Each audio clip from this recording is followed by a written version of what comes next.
Namaste and good evening to one and all. I'm Rashmi Malapur, content writer, author, and founder of Research Eye. We are content writers and storytellers.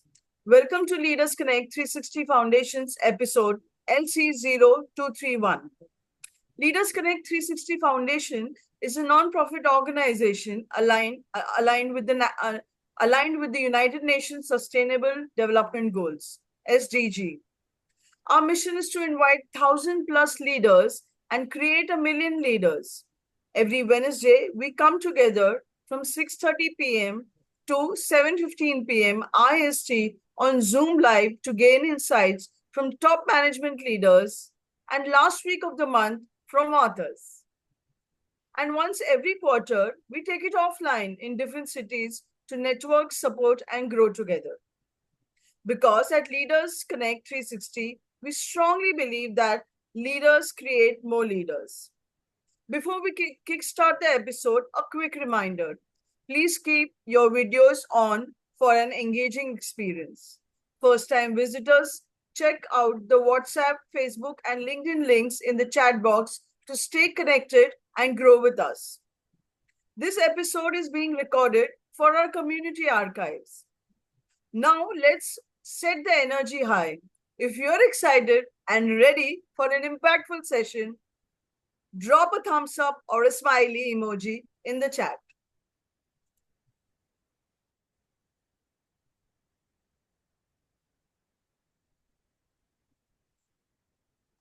Fantastic. And before we go, let me introduce our guest speaker, Mr. Natarajan B., founder, Sculpting Success.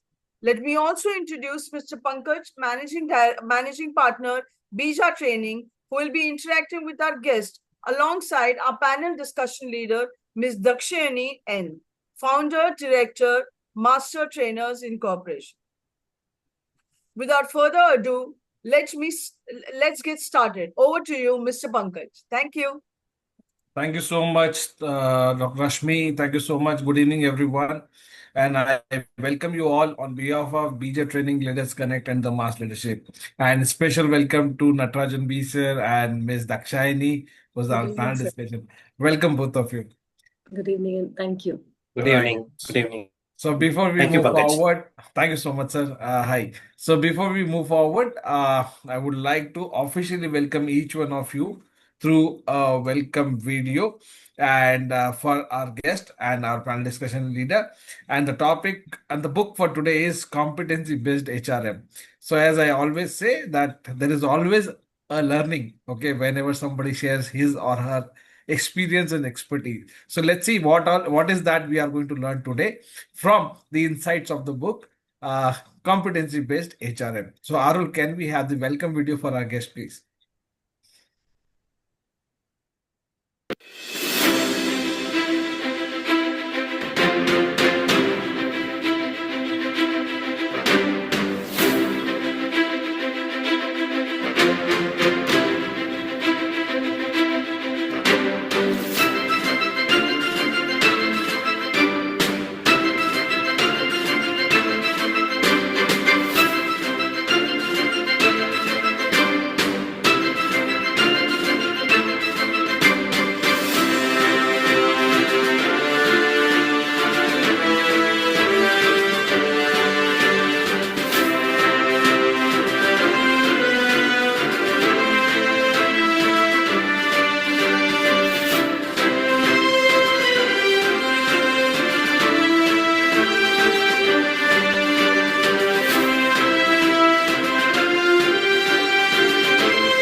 Thank you so much, Arul. And sir, Thank you. welcome to the forum. Welcome.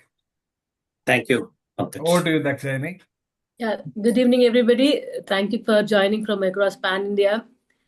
It's an immense pleasure to be part of Leaders Connect 360 Foundation as a panel discussion leader for this episode 231, the author of the month. Mr. Pankaj and Arul, thank you so much for the wonderful intro.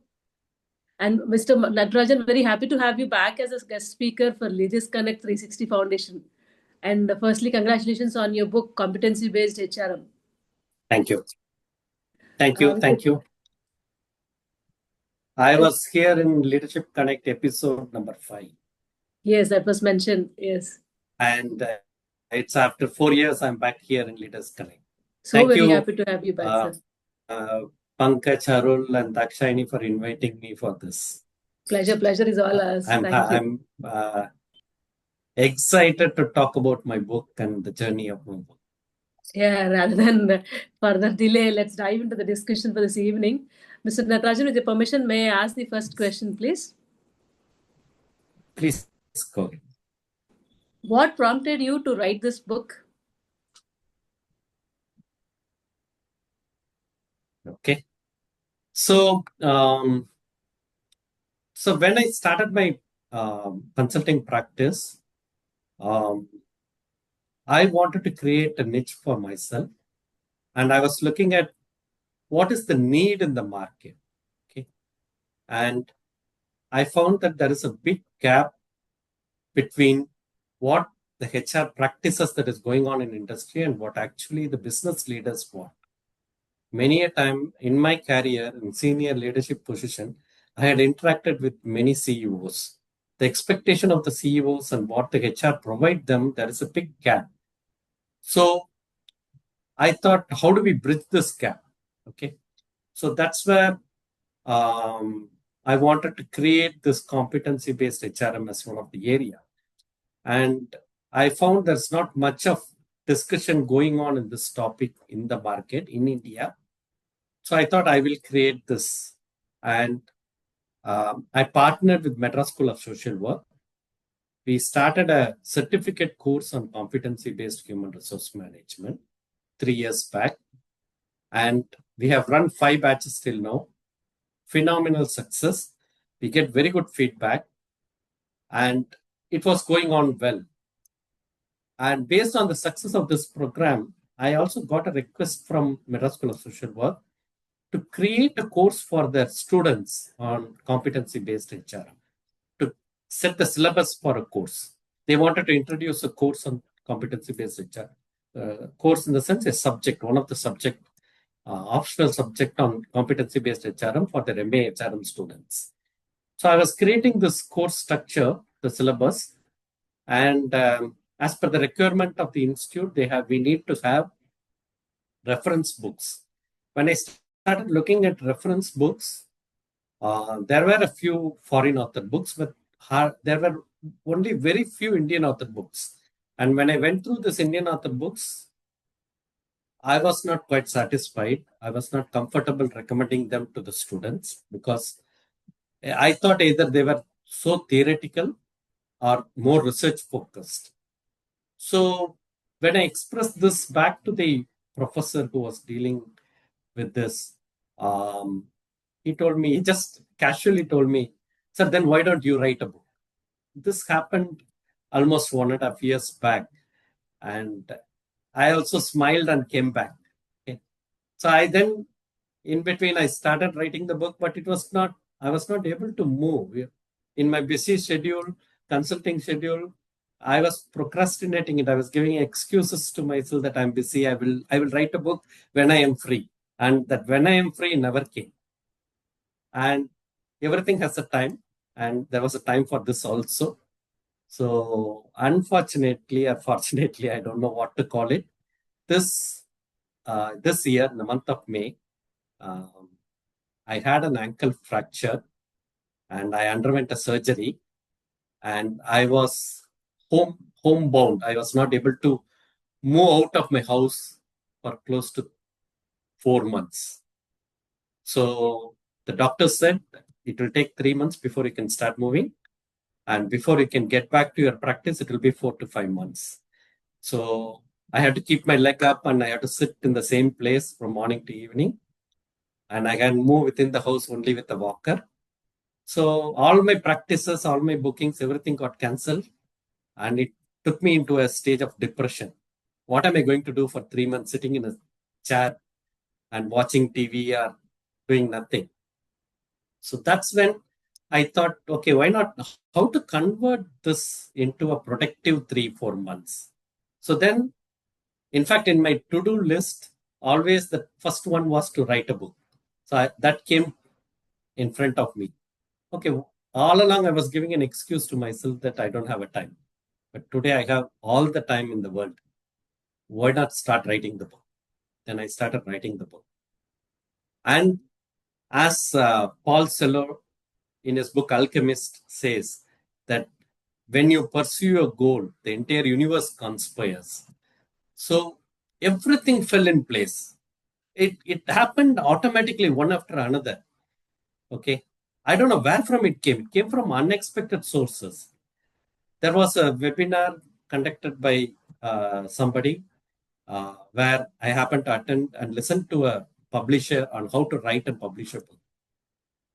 He made it so simple. And at the end of the session, I took his phone number. I reached out to him.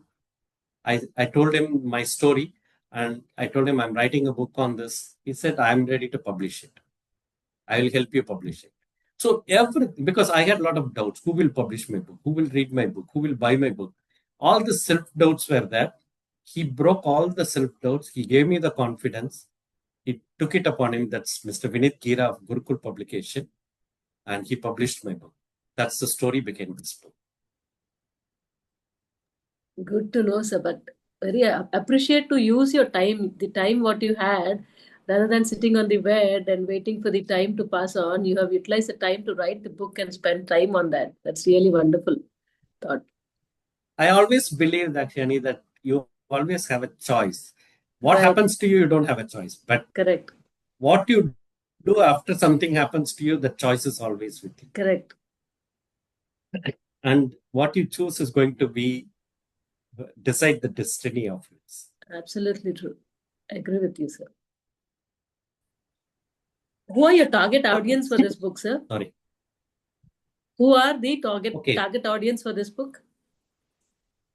Okay, when I started this course, my target audience are HR professionals in the mid-level and junior level.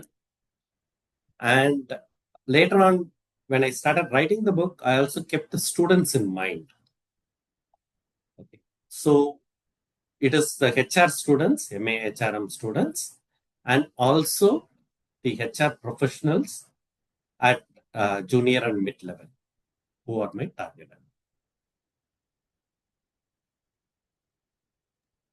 So the course, what you mentioned sometime back in the first question, so the course is also for the students and also for the HR professionals who would like to pursue and get themselves certified in the competency-based thing, right? So if they want to upskill themselves in the competencies. The course is mainly for the HR professionals. It's an executive course. It's an executive certificate program run by Madras School of Social Work. Okay. And we do it online so that people can join from different places. And it's a five weekend course. And they get certified at the end of the course by Madras School of Social Work. Okay. There'll be some assessment for that after completion of the 5 weekends. Yes. And then they have to. Yes. Right. Good to know, sir. Good to know. In your book, you have discussed about the shift from the transaction to the strategic function. So what are the biggest barriers that present executives move from a transactional role to a strategic functional role, according to you?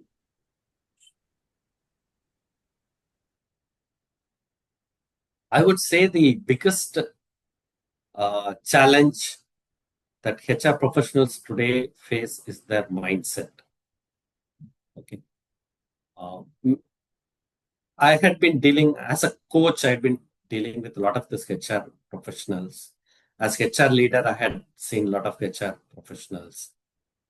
They get comfortable doing transactional roles. Okay. I still remember when I was doing a recruitment function, talent acquisition. I was a recruiter initially. I had a managing director who used to keep on telling me that, Natarajan, remove this mindset that you are a recruiter. You are a talent resource provider. You provide a very important resource for me. If this company has to succeed, you need to get me people on time, get the right people on time. So that is the strategic shift I'm talking about. Instead of looking at my role as a recruiter, can I look at, that's why we coined this word talent acquisition leader, etc. But still, I am seeing many people today in the HR function are quite comfortable doing the transactional roles. And at the end of the day, they have a grievance that they are not being recognized for what they are doing. So this mindset has to change. How do I shift my focus from what I am doing to what I am contributing to the organizational objectives? That shift has to come. And how does that shift come? When I'm able to link what I am doing today to how it is going to impact the organization at the end of the month when the number comes.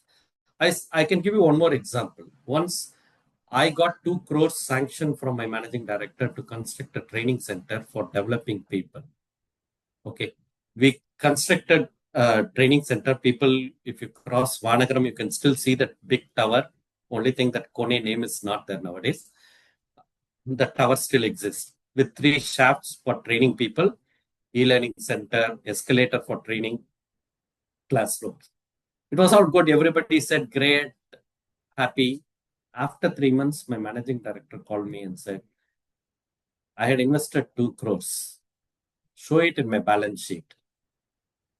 How does it reflect in my balance sheet? What are the benefits you are getting me? How does this benefits reflect in the balance sheet? That is the return on investment. I was totally stuck that day. How do I convert this 2 crores into ROI? And that was a big challenge. That is what I'm talking about, a strategic shift. Okay, I got the money, I got a training center, I'm developing people. So many people are getting trained. Good. But how does this training programs get converted into numbers for the organization? How does this help the organization to achieve its objectives, the results, the numbers? That is where the strategic shift has to happen. Okay. To explain to if you have understood that, you are making the employees more accountable and taking the ownership of the roles they are currently in, and being aligned with the current mission and vision of the organization, so that they are in par with the targets they have, so achieve the goals set for the month. Yeah, Dakshayani, because CEOs relate very well with the numbers, Right. because they are answerable for the corporate numbers, the organization's numbers. So anything that you do, if you can convert it into how this activity is going to fetch this number for the organization, they will respect you. If you can't do it, you can't expect that respect from the CEO. That lacks in the cross-functional departments, and that's what we are actually facing. I totally agree with you. Cross-functional departmental coordination is lacking, and the cross-functional departmental interviews are also not happening right these days. That is when they'll be able to understand. As you rightly said, knowledge is not measurable, sir. You can't measure knowledge with anything. You can't How count. does it get translated into numbers? Correct. When you can talk numbers, you can get a seat in front of the CEO. You're right. You're right. Numbers is what matters for the CEOs and for the directors of the organizations. Very true, sir. Can you give some examples of how competencies can be used in the organization? Okay, there are at different levels, we can start using the competencies. Let me start with talent acquisition.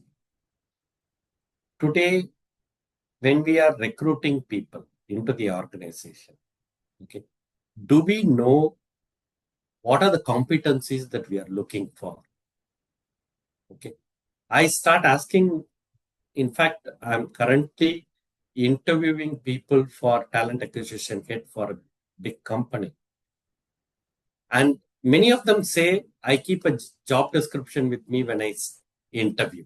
Very good. That's the first step. You need to have the job description when you interview. But what do you look for in the job description?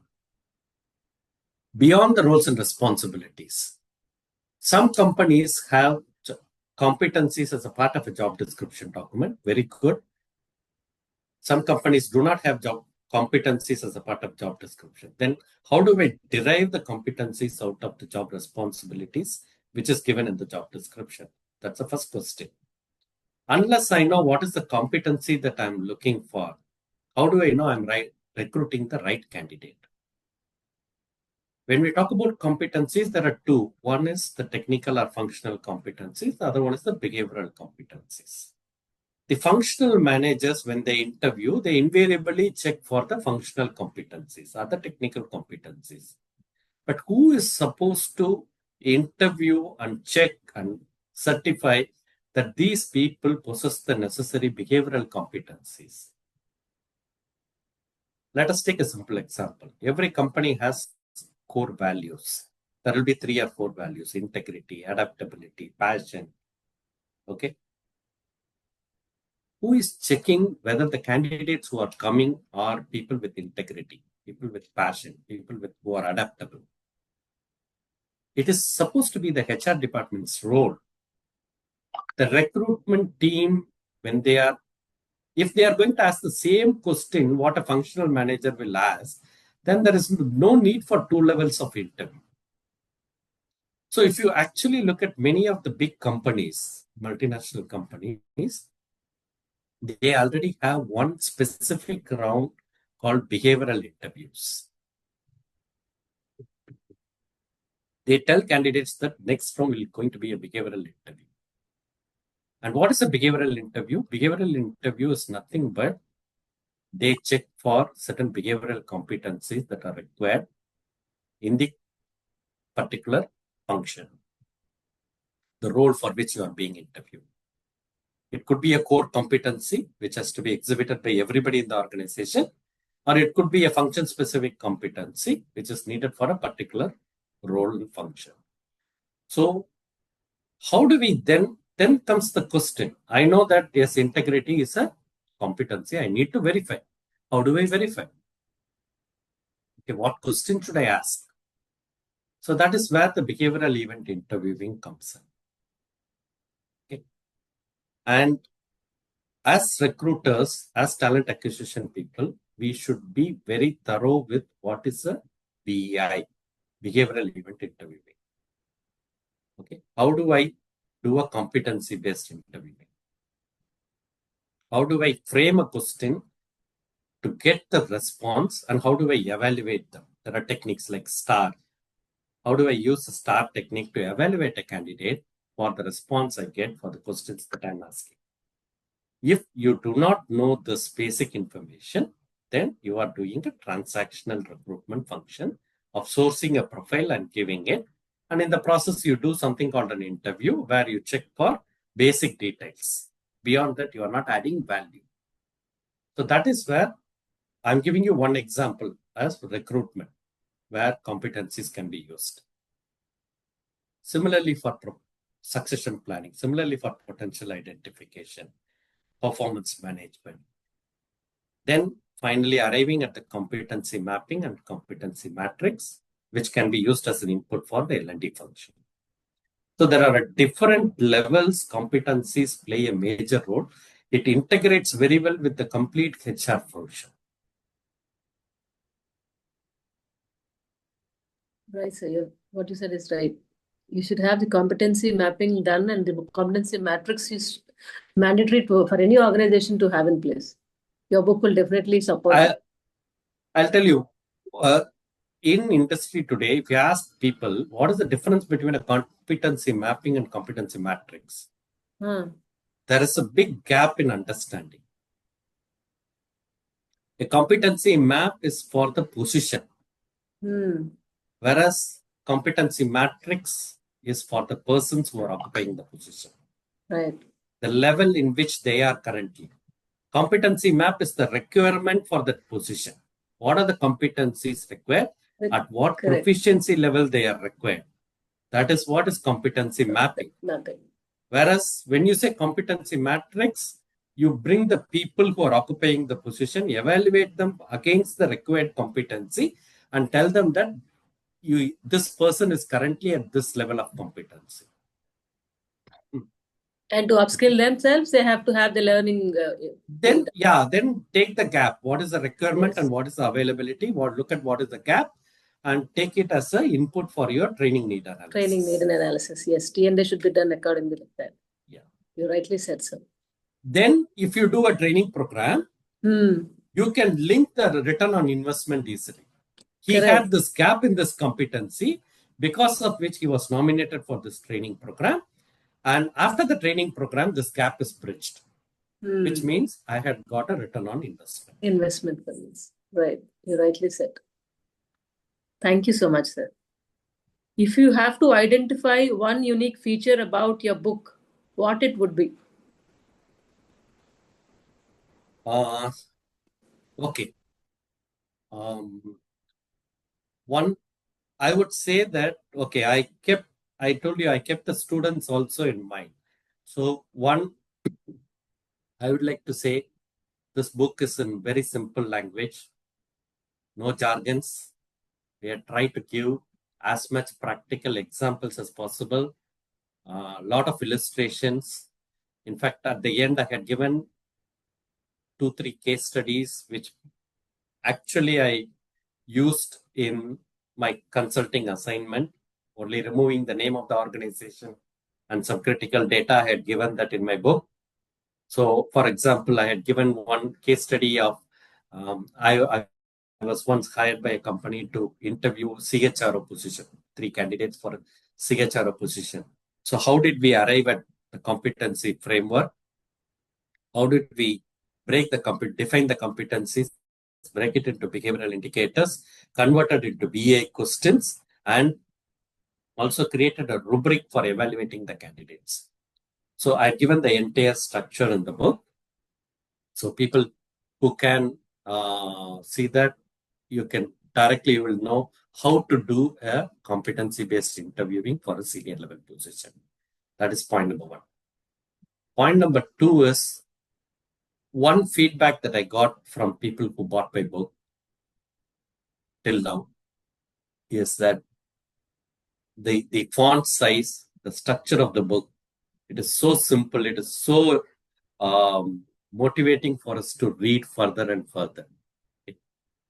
That's a feedback I got from people. So almost everybody who bought my book has given me this one feedback. That the structure of the book is so nicely presented that it helps us to read through very easily. Okay, so that's another compliment that I have. And we are not used to too much of references, this cross-reference and other things. We have made the book, it's like a story. Somebody in HR reads it, it's like a storybook. The way it is taken from the life cycle. You do manpower planning. How do you do manpower planning? How do you integrate competency in manpower planning? Then how do we do recruitment? How do we use competency in recruitment? Then an employee joins, onboarding. Then performance management. How do we integrate competencies into performance management? KPIs. How do I link KPIs to competencies? So step by step, it goes through an employee life cycle. So that's, I would call as a unique feature of this book. That's so nice. That's so nicely put. Thank for you. any HR to learn, to know more about the life cycle of HR, it will be easy for them to go through the book. These days, people are more used to audio books and e-books. This physical book will definitely give them that. No, even Kindle version is available.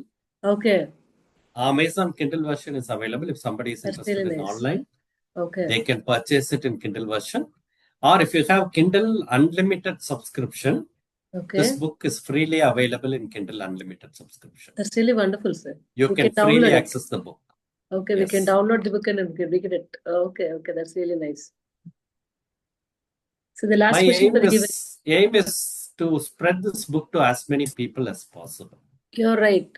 These days, all the HRs need to know, though they are graduates from the HR department, but still, even though the employees, whoever are working, the top management also, the top HRs or the senior HRs also, they don't have the knowledge about the competency mapping and the competency matrix, as you rightly said. They don't know the difference about between the competency mapping and the matrix. So this book will definitely help them to understand more. I'll give you another example, Dakshayani. Somebody called me a few days back and said, we need a leadership development program. Okay. Then I asked this person, what are the competencies you want me to address? Stop. Conversation stopped there. They thought leadership is a competency. Leadership is an overall competency. But it has a lot of sub-competencies. Correct. Leadership involves decision making. Leadership involves delegation. Leadership involves team building. Exactly. Communication. Everything will come under leadership. Yes, team collaboration. So there are a lot of sub-competencies. Unless you tell me what are the sub-competencies, how do I develop a training program for leadership development? Correct. I'll be vaguely doing something, no? And at the end of the training program, you will come and tell me that no change, sir, everybody is doing the same thing.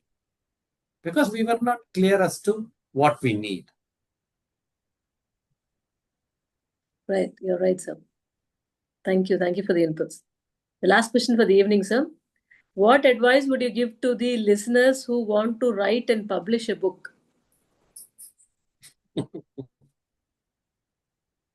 Break your leg like me and start writing Moderator.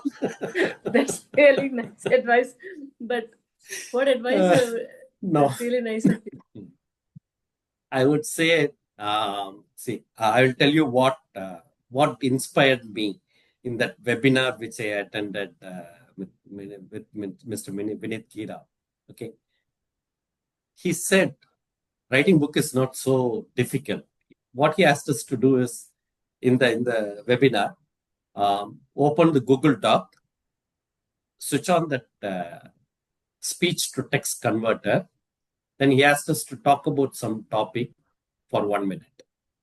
Okay. So when we spoke, at the end, it was automatically, our speech was getting converted into the text. Yes. Text. Okay.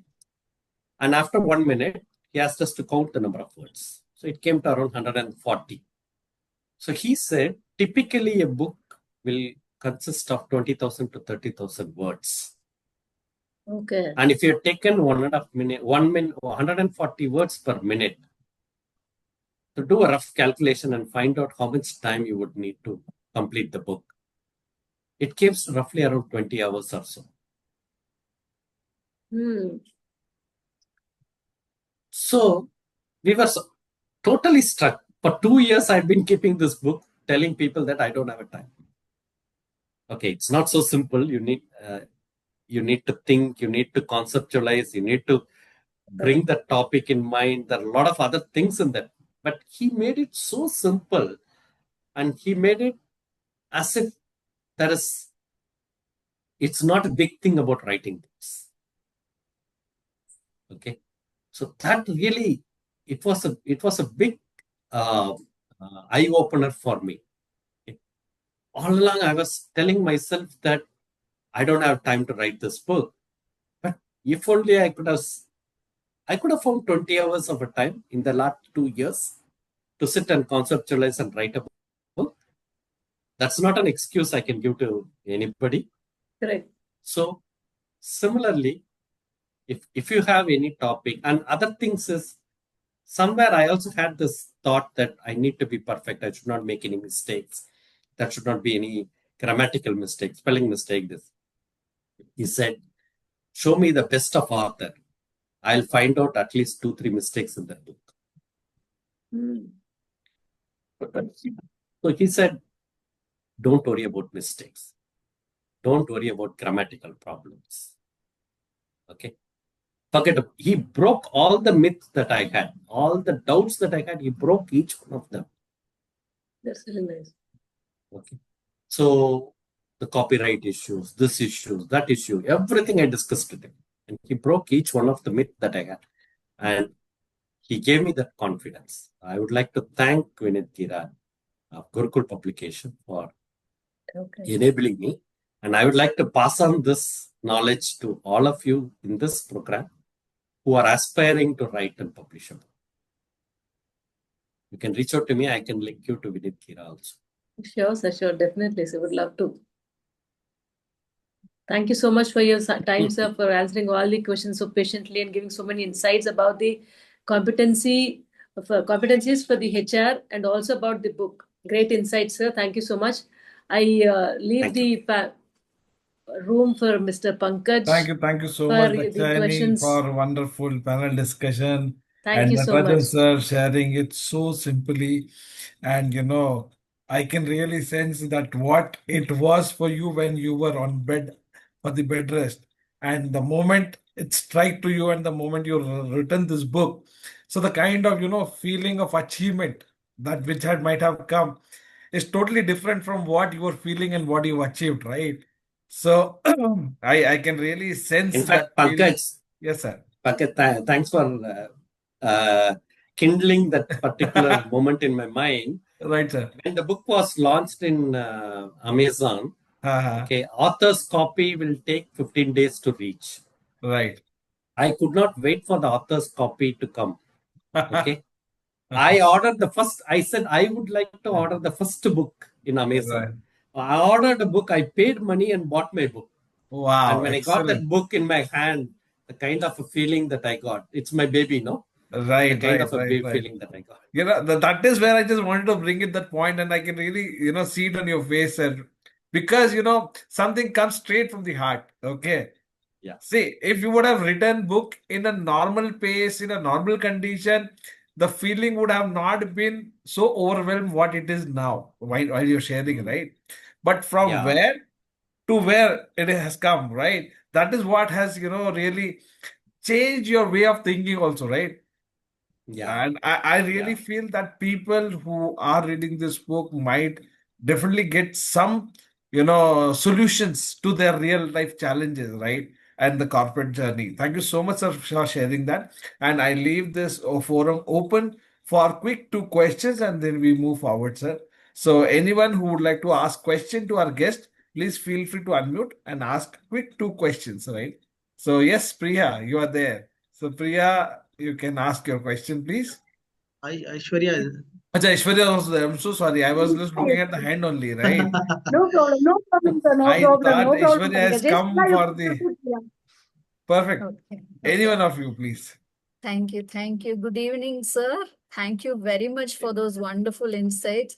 Initially, when you were enthusiastic about talking about your book, I was thinking, like a mother would talk about her baby, and exactly you reiterated that same point. And the way you have, I'm sure this book will be very easy to understand because the way you presented it today, I can make out how the book will be. Thank you so much, sir.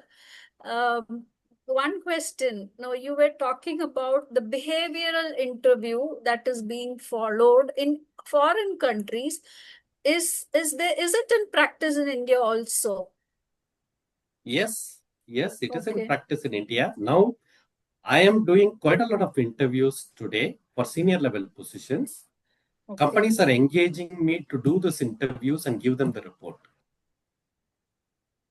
For few organizations, for all the senior level positions, head CHRO role I'm doing. Yesterday, I did a talent acquisition position, head of talent acquisition for a big pharma company. So there is a Coimbatore-based company for which I did head of procurement. So what we do is they give me the job description. I derive the competencies out of the job description, and then I define the competency, break it down into behavioral indicators, and send it back to them, get them validated by the organization. Then I prepare the BA questions based on the behavioral indicators and also the rubrics for evaluating. Why I'm giving 6? Because the first time I did, the company came back and asked, why did you give 6? mark here? Why did you give 7 points there? So then I created the rubric and sent it to them. If this indicators are coming, then I give 6. If this indicator is coming, I give 7. So we are doing it, and many organizations today are moving towards behavioral interviews. Yeah. Thank you. Thank Thank you, sir. And thank you for all those wonderful insights, and can understand the challenges you've faced. Thank you, sir. Thank you. Thank you so much, Priya. So, Ishwarya, you can ask your question, please.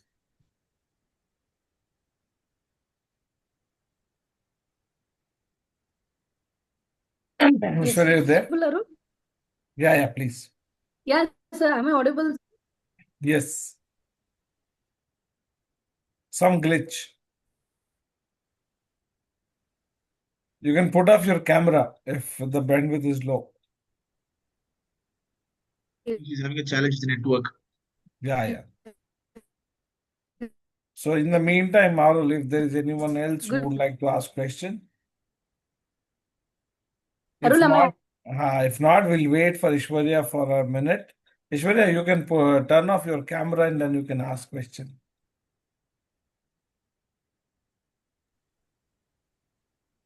Yes, Aishwarya, you're able to talk now? I think she's having a challenge.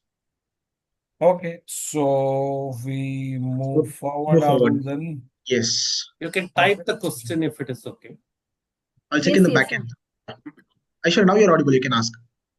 Yes. Am I audible now? Yes. Yeah, please. Yes, Arul, thank you so much for this wonderful session, Arul. Because there is something called when you have a strong desire, everything will come to your hand, right? Sir, I have done, sir, thank you so much for your wonderful insights. That was, I was just seeing the topic competency-based HRM. Wow, that was so inspiring, the topic itself. Why is that so?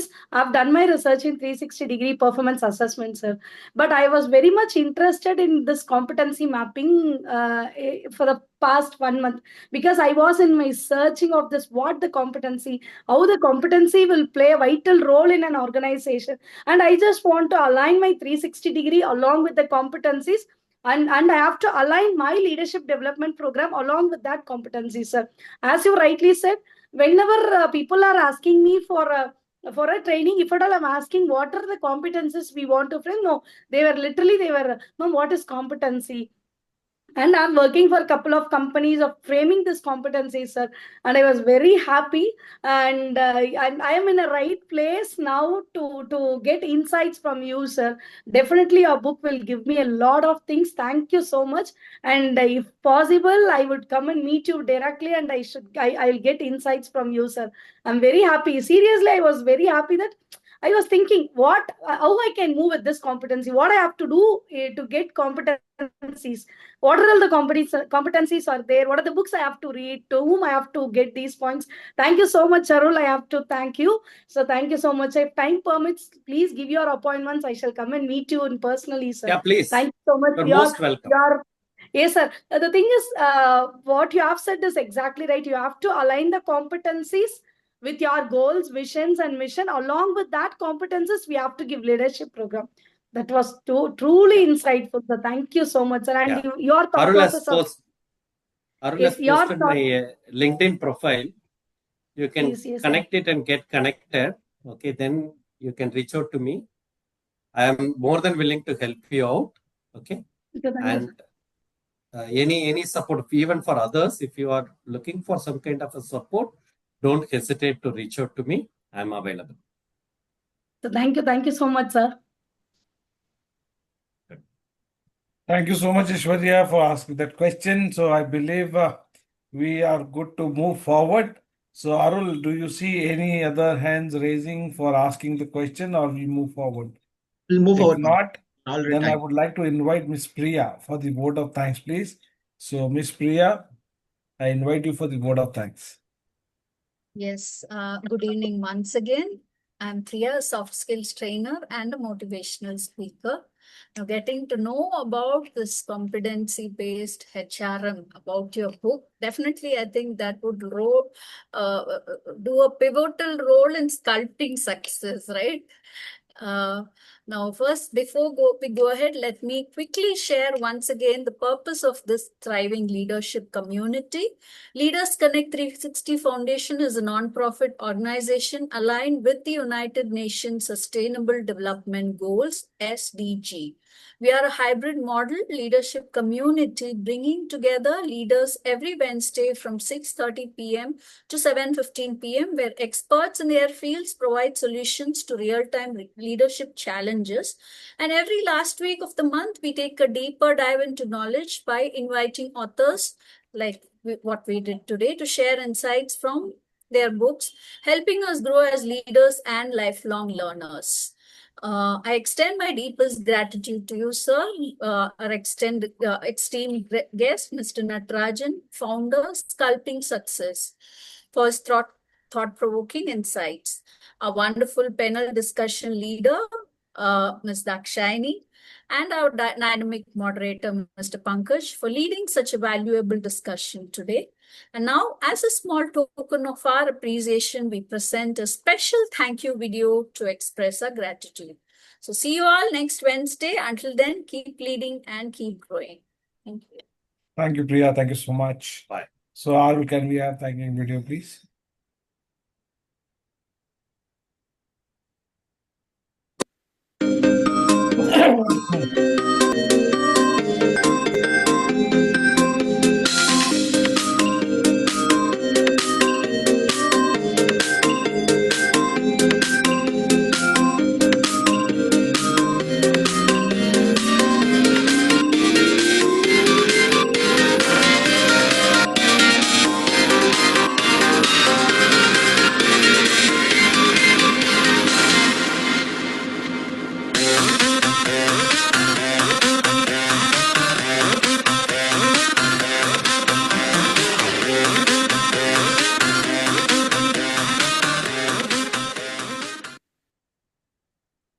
Thank you, Arul. Thank you so much. Thank you, Natarajan sir, for being there. Thank you. Thank you, you, Pankaj. Thank you so much. Thank you, Dakshayani, for being there. Thank you, Priya. Thank you, everyone. So, Arul, over to you for the networking, and then we move forward. Thank you so much. Yes. Thank you, everyone. So from my side, thank you, Natarajan sir. Thank you for joining us once again in Leaders Connect episode. So happy to see you again in Leaders Connect episode. Thank you so much. And now we'll be having a small networking with our members and visitors, sir. If you have time, you can also be the part. Or if you have any other commitments, you can proceed, sir. Okay. I would like to leave because I'm in a client place. I understand that completely. Yes. We are conducting an assessment center here. Still going on. Okay. I took a break and came and attended here. I have to go back and start giving feedback to candidates. So you do assessment you centers? Sir, just want to check, do you do assessment centers? Yes.